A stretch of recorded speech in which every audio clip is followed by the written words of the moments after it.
दोस्तों अगर मैं आपसे पूछूं कि इंडियन टेलीकॉम इंडस्ट्री का सबसे बड़ा गेम चेंजिंग मोमेंट कब आया होगा, तो ज्यादातर लोग कहेंगे 2016, जब जियो ने अपने सस्ते डेटा प्लान से पूरी इंडस्ट्री को हिलाकर रख दिया। The era of paying for voice calls is ending. Jio will usher India into this new era. दुनिया का fastest growing network, Jio. It's game changing. I think this is where you are going to see the game changing equation happening. And this pace of enrollment has created a world record. Jio's subscriber base has crossed 16 million subscribers in just 1 month of commercial operation. Jio is a solemn commitment to enrich the life of every Indian. लेकिन क्या आप जानते हो कि इससे लगभग 20 साल पहले एक और कंपनी ने जियो से भी बड़ा कमाल कर दिखाया। गांव हो या शहर, सबको सबसे अफोर्डेबल कॉलिंग प्लान्स देकर उन्होंने पूरे देश को जोड़ कर रखा था, और वो कंपनी थी BSNL। 2002 में BSNL ने सेल वन सेलुलर सेवा की शुरुआत की, जो देश का सबसे बड़ा मोबाइल नेटवर्क ऑपरेशन है। मैंने तो पहले ही कहा था हुजूर, नेटवर्क प्रॉब्लम का एक ही इलाज है, BSNL। सबसे अच्छा और सबसे सच्चा ये है BSNL। डेटा, लैंडलाइन और मोबाइल सेवाओं का बादशाह है BSNL। BSNL की सफलता का एक ऐसा दौर था कि हर दूसरे साल उसके प्रॉफिट्स डबल होते जा रहे थे। सिर्फ 5 सालों में ही ये 10,000 करोड़ का प्रॉफिट कमा चुकी थी। मार्केट शेयर में BSNL इतना आगे था कि ऐसा लग रहा था जैसे टेलीकॉम सेक्टर में लंबे समय तक सिर्फ BSNL ही राज करेगी। लेकिन जिस कंपनी ने 5 सालों में 10,000 करोड़ का प्रॉफिट कमाया, उसकी किस्मत दोस्तों पूरी तरह से पलट गई, और पलटी तो पलटी, आज इसे इंडियन टेलीकॉम इंडस्ट्री का सबसे बड़ा फेलियर माना जाता है। BSNL लगभग 7,500 करोड़ के लॉस में था, तो ये 10 साल में 10,000 करोड़ का प्रॉफिट 7,500 करोड़ के लॉस में कैसे तब्दील हो गया, ये अपने आप में बहुत ही कौतूहल भरा सवाल है। लेकिन आज दोस्तों खुशी की बात यह है कि BSNL फाइनली 17 सालों के बाद पहली बार प्रॉफिटेबल बन चुकी है। The state-owned telecom giant has reinvented itself with a fresh new avatar. For the first time in 17 years, posted a profit on a quarterly basis. देश की प्राइवेट टेलीकॉम कंपनियों के BSNL एक बड़ा कॉम्पिटिटर बनकर उभर रहा है। और ये पूरी कहानी हमें कुछ बहुत इंपॉर्टेंट बिजनेस लेसन सिखा सकती है। तो सवाल ये है कि BSNL अचानक से 10,000 करोड़ के प्रॉफिट से 15,000 करोड़ के लॉस में कैसे चली गई? क्या ये मार्केट की ताकत थी या सरकार का षड्यंत्र? और 17 साल लगातार लॉस में होने के बाद BSNL आज प्रॉफिट कैसे कमाने लगी? और BSNL की इस कहानी से हम क्या सीख सकते हैं, जानेंगे इस एपिसोड में।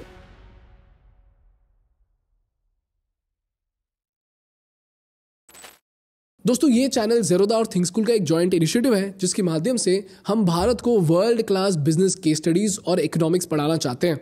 तो अगर आप भी बिजनेस सीखना चाहते हो तो प्लीज़ इस चैनल को सब्सक्राइब कीजिए। आपके लिए तो ये फ्री है, लेकिन हमारे लिए ये बहुत बहुत ज़रूरी है। दोस्तों कहते हैं BSNL एक जमाने में इंडियन टेलीकॉम की रानी हुआ करती थी। BSNL worked so well. Having BSNL, we had no problem at all. An excellent example of good governance is an administration that caters to the needs of all sections of society. BSNL, connecting lives, connecting India. ये देखिए 2000s में जब mobile phones नए नए launch हुए थे India में, तब ना एयरटेल का राज था, ना वोडाफोन का राज था, ना आइडिया का। उस जमाने में भारत के कोने कोने में लोग सिर्फ BSNL पर भरोसा करते थे। ये देखिए BSNL के प्रॉफिट्स इतने तेजी से बढ़ रहे थे कि आप देखकर हैरान हो जाओगे। 2002 में BSNL ने 1,444 करोड़ का प्रॉफिट कमाया, और 2004 आते आते BSNL 5,972 करोड़ के प्रॉफिट में थी, और 2005 आते आते BSNL 10,183 करोड़ के प्रॉफिट में थी। और आपको पता है 2005 में पूरे रिलायंस इंडस्ट्रीज का प्रॉफिट था 7,500 करोड़, लेकिन BSNL एक सरकारी कंपनी अकेले ही 10,000 करोड़ के प्रॉफिट में थी। यही नहीं, 2005 में BSNL टेलीकॉम सेक्टर की मार्केट लीडर थी, जहां BSNL और एयरटेल के पास 21% मार्केट शेयर था। वोडाफोन और आइडिया दूर दूर तक दिखाई भी नहीं दे रहे थे, और BSNL के पास इतने पैसे थे कि सिर्फ 5 सालों में BSNL ने 30,000 करोड़ का कैश जमा रखा था। आप समझ रहे हो, 30,000 करोड़ कैश। ये थी दोस्तों मार्केट में BSNL की पोजीशन। लेकिन फिर फिर कुछ ऐसा हुआ जिसे देखकर आपको ये समझ आएगा कि भारत में सरकारी बाबूस किस तरह एक अच्छे खासे गवर्नमेंट एसेट को बर्बाद कर देते हैं, क्योंकि दोस्तों यहीं से शुरुआत हुई BSNL की बर्बादी। 2004 में BSNL 10,000 करोड़ के प्रॉफिट में था। 2004 में किसकी सरकार गई थी बताने की जरूरत नहीं है। 2014 में जब मैं दोबारा मंत्री बना तो BSNL लगभग 7,500 करोड़ के लॉस में था। My opinion, it's absolutely exchequer's money going into something which has no future. ये देखिए 2006 के बाद अचानक से BSNL के रेवेन्यूज गिरने लगे, इतने गिरने लगे कि जो कंपनी 10,000 करोड़ के प्रॉफिट में थी 2007 में वही कंपनी लॉस में जाने लगी। और ये लॉसेस बढ़ते बढ़ते इतने बढ़ गए कि BSNL 10,000 करोड़ के प्रॉफिट से 15,000 करोड़ के लॉस में चले गई। और इसी तरह 2007 के बाद BSNL 17 साल तक लगातार 1 रुपया भी प्रॉफिट नहीं कमा पाई। और 2022 आते आते BSNL की हालत इतनी खराब हो गई कि BSNL का मार्केट में सिर्फ 10% शेयर था। और इसी समय भारत में जियो और एयरटेल के एग्रेसिव एक्सपेंशन ने BSNL का सारा मार्केट खत्म कर दिया। तो सवाल यह है कि ऐसा क्या हो गया कि BSNL 10,000 करोड़ के प्रॉफिट से 15,000 करोड़ के लॉस में चली गई। दोस्तों इसके 4 बड़े कारण थे, ध्यान से सुनिए। पहला कारण था BSNL का बेकार और inefficient human resource management system. दोस्तों 2015 में BSNL के पास 2.2 लाख एम्प्लॉइज थे और ये वर्कफोर्स इतना ज्यादा ओवरफिल्ड था कि एयरटेल में वही काम सिर्फ 18,000 लोग कर रहे थे।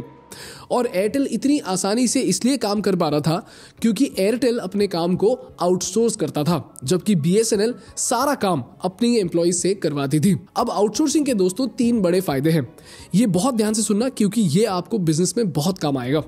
पहला फायदा है कॉस्ट रिडक्शन। मान लीजिए एक टेलीकॉम कंपनी को 10,000 कस्टमर सपोर्ट एग्जीक्यूटिव्स अपने ऑफिस में रखने पड़ते, इससे सिर्फ सैलरी कॉस्ट ही 50 करोड़ पर ईयर चली जाती। उसके ऊपर नए ऑफिस, फर्नीचर और कंप्यूटर्स का भी अलग से खर्चा निकलता। लेकिन अगर यही ऑपरेशंस आउटसोर्सिंग से हैंडल किया जाए तो सिर्फ 25 करोड़ में वही सर्विस मिल सकती है, मतलब आधा खर्चा और वही काम।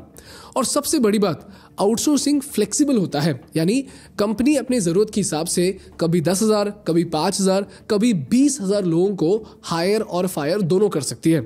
लेकिन अगर ये कंपनी के अपने एम्प्लॉयज होते तो अचानक 5,000 लोगों को हटा पाना मुश्किल होता है। इसी वजह से कंपनीज अपने कई डिपार्टमेंट्स को आउटसोर्स करती हैं ताकि वो कॉस्ट बचा पाए और फ्लेक्सिबिलिटी बनाए रखे। आउटसोर्सिंग का दूसरा बड़ा फायदा है फोकस। एप्पल की स्ट्रैटेजी को ही देख लो ना, एप्पल अपने आईफोन्स खुद नहीं बनाता, सिर्फ डिजाइन करता है और मैन्युफैक्चरिंग का काम जो है वो फॉक्सकॉन को आउटसोर्स करता है। इससे फायदा क्या हुआ? एप्पल को अपनी फैक्ट्री लगाने की जरूरत नहीं पड़ी, जिससे उनका 20,000 करोड़ का खर्चा बच गया। नंबर 2, मैन्युफैक्चरिंग की टेंशन हटाकर एप्पल ने अपना पूरा फोकस प्रोडक्ट डिजाइन और सॉफ्टवेयर इनोवेशन पर रखा। और इसका नतीजा 2022 के बाद एप्पल की सेल्स और प्रॉफिट्स 1 लाख करोड़ क्रॉस कर गई। इसी तरह एयरटेल भी अपने छोटी मोटी ऑपरेशंस आउटसोर्स करके अपने कोर बिजनेस पर ध्यान दे पाया। मतलब जो काम दूसरे लोग एफिशिएंटली कर सकते हैं उन्हें आउटसोर्स करो और अपनी असली एक्सपर्टीज पर फोकस करो। तीसरा बड़ा फायदा है एक्सपर्टीज। सीधी सी बात यह है दोस्तों कि जो कंपनी पिछले 20 सालों से सिर्फ कस्टमर सपोर्ट कर रही है उसको एक वॉशिंग मशीन बनाने वाली कंपनी से ज्यादा एक्सपीरियंस होगा ही, चाहे वो वॉशिंग मशीन बनाए या ना बनाए। आउटसोर्सिंग का सिंपल फंडा है, जो काम आप बेस्ट कर सकते हो उस पर ध्यान दो और जो काम दूसरे एक्सपर्ट ज्यादा एफिशिएंटली कर सकते हैं उन्हें आउटसोर्स कर दो। और इससे क्या फायदा होता है? पैसे कम लगते हैं, एक्सपर्टीज बेहतर मिलती है और कंपनी अपने कोर बिजनेस पर फोकस बनाकर रख सकती है। यहीं पर दोस्तों BSNL ने गलती कर दी। जो प्राइवेट कंपनीज ने अननेसेसरी ऑपरेशंस आउटसोर्स करके अपनी एफिशिएंसी बढ़ाई, BSNL एक ओवरबर्डन्ड सरकारी कंपनी बनकर रह गई। इसके साथ ही BSNL एक बड़ी चैलेंज से जूझ रही थी, वर्कफोर्स एजिंग। BSNL में काम करने वाले एम्प्लॉइज की एवरेज एज 55 तक पहुंच गई थी, जिसका सीधा असर सैलरी कॉस्ट पर पड़ा। कंपनी का 35 to 40% खर्चा सिर्फ एम्प्लॉय सैलरीज पर ही जा रहा था। दूसरी तरफ अगर एयरटेल और वोडाफोन आइडिया को देखें तो उनका एम्प्लॉय कॉस्ट उस टाइम पर 10% से भी कम था। मतलब प्राइवेट प्लेयर्स अपनी वर्कफोर्स को लीन और कॉस्ट एफिशिएंट रखकर कॉम्पिटिटिव एज बना पाए, जबकि BSNL इस बर्डन को संभाल नहीं पाई।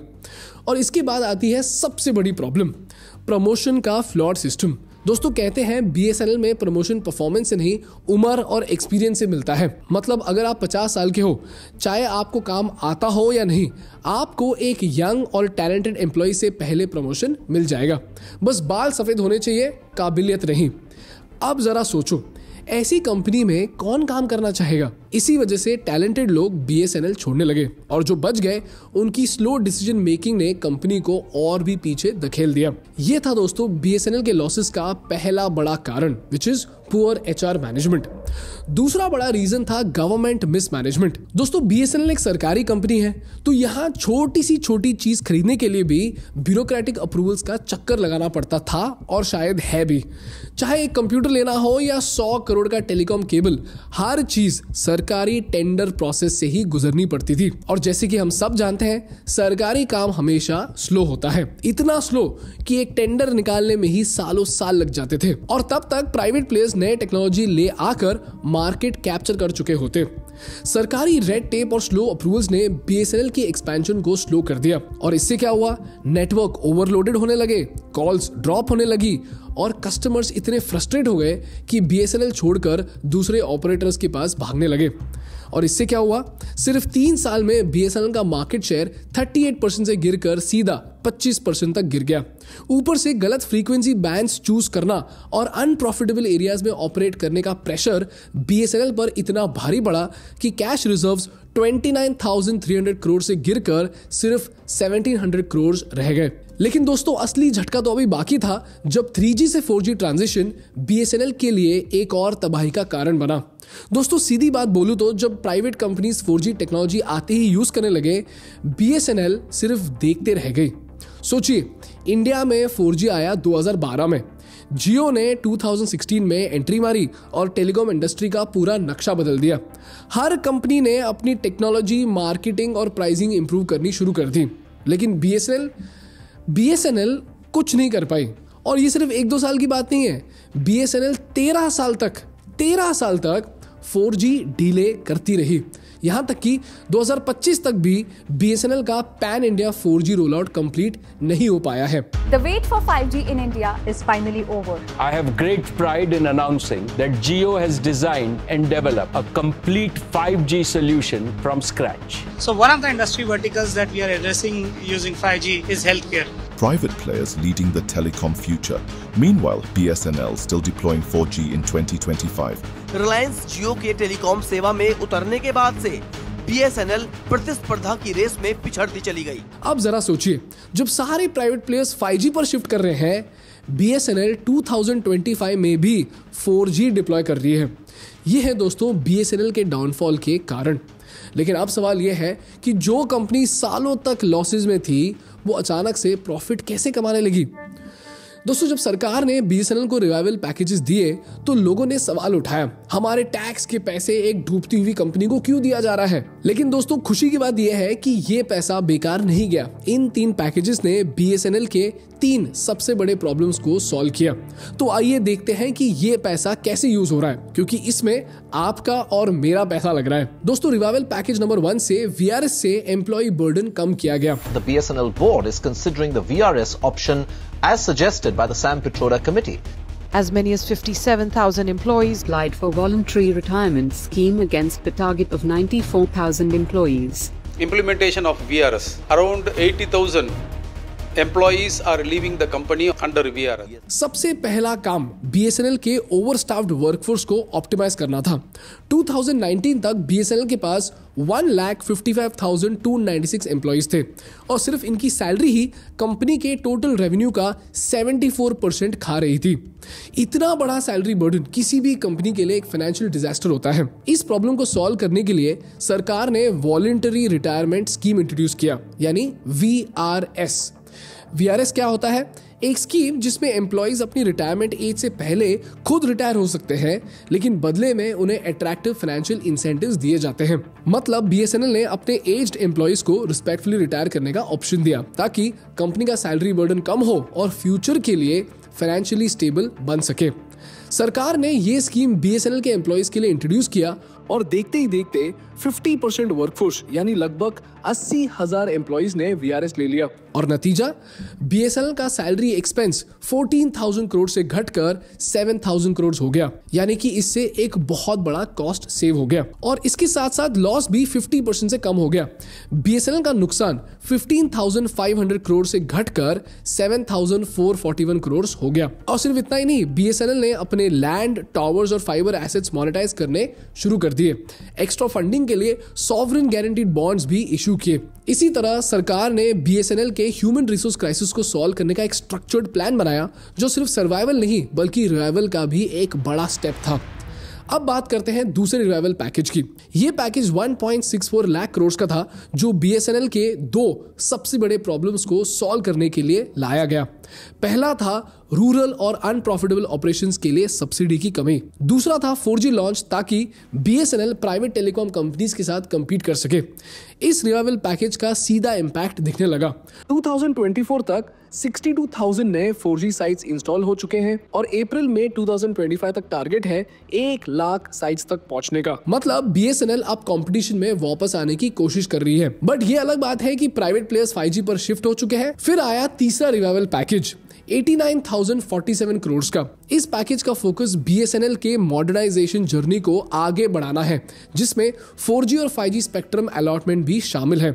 अब उम्मीद बस यही है कि बीएसएनएल जल्दी से जल्दी 5G अडॉप्ट करे, ताकि प्राइवेट प्लेयर से पीछे ना रहे। और दोस्तों, बीएसएनएल की कहानी हमें 3 बहुत इंपॉर्टेंट बिजनेस लेसन सिखाती है। Lesson number 1, HR strategy can either make और ब्रेक अ कंपनी। दोस्तों, बीएसएनएल के इनएफिशिएंट वर्कफोर्स और हाई सैलरी बिल्स उसके सबसे बड़े बोझ बन गए। अगर यही पैसा R&D और एक्सपेंशन में लगता तो बीएसएनएल की कहानी कुछ और होती। तो सीखने वाली बात इसमें यह है कि एक लीन और परफॉर्मेंस ड्रिवन एचआर पॉलिसी किसी भी कंपनी के ग्रोथ और सर्वाइवल के लिए क्रिटिकल होती है। Lesson number 2, speed of upgradation decides market leadership. BSNL 3G और 4G लॉन्च करने में लेट हो गई और प्राइवेट प्लेयर्स मार्केट कैप्चर कर चुके थे। तो टेक्नोलॉजी का ट्रेंड समझना और जल्दी उसमें इन्वेस्ट करना बिजनेस की सर्वाइवल के लिए बहुत बहुत जरूरी है। और जो कंपनी नए टेक को अडॉप्ट नहीं करेगी, मार्केट उसको खा जाएगी। And last and most importantly, always remember, slow decision making मतलब बिजनेस की बर्बादी, और ये सारे फैमिली बिजनेसेस के लिए बहुत बहुत इंपॉर्टेंट है। बिजनेस में दोस्तों गलतियां माफ हो सकती हैं, लेकिन स्लो होना नहीं।